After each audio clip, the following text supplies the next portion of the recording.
Hi, Gary Lee here with Black Belt TV's Martial Arts Exclusive. We're in Anaheim, California, at the beautiful Anaheim Hilton Hotel celebrating the Masters Hall of Fame.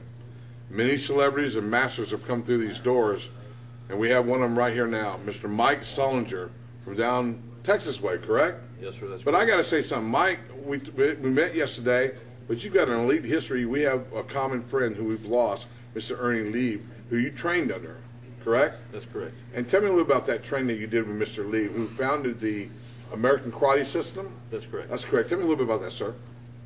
Ernie, I met him in 1972 at a tournament in South Bend, Indiana, actually at Notre Dame. And I liked the philosophy. I liked where things were going and became a part of the organization. In 1973, I joined him as one of the 13 heads of schools that founded the American Karate System. Today, myself and John Folsom from West Virginia are the only two left. Wow. Well, we lost Ernie in a train crash in Germany 2 years ago. September 26, 2006, in Germany, in a kind of an experimental type of magnetic train.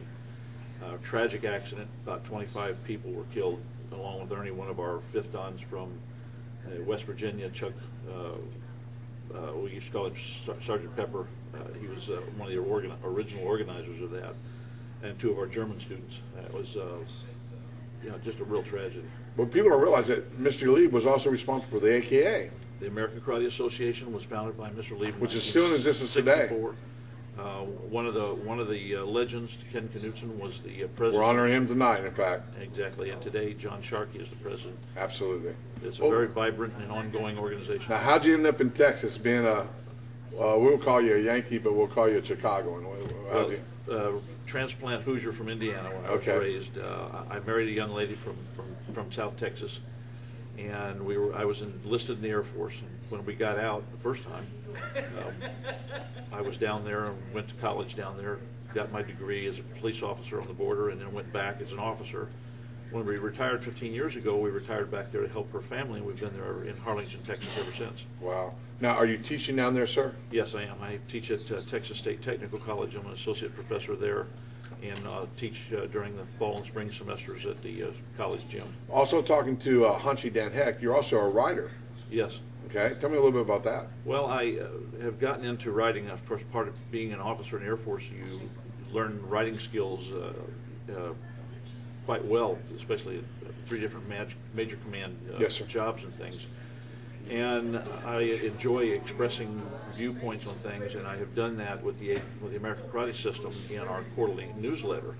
And it has kind of grown to the point to where I have now some articles that are on usadojo.com, and was very honored when Master Dan Heck, the CEO for the Hasn't he done a fantastic job putting this together? Incredible. It's amazing. Now, are you being inducted tonight? Yes, I am. Well, congratulations on that. Thank you very much.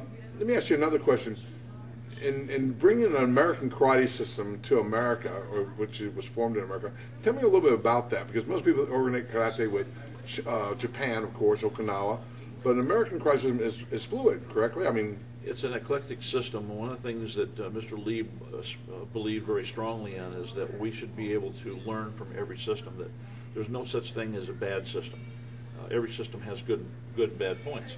What we want to do is take the good points from the different systems that are out there and learn from them. That's the American way. And absolutely do it in a positive way.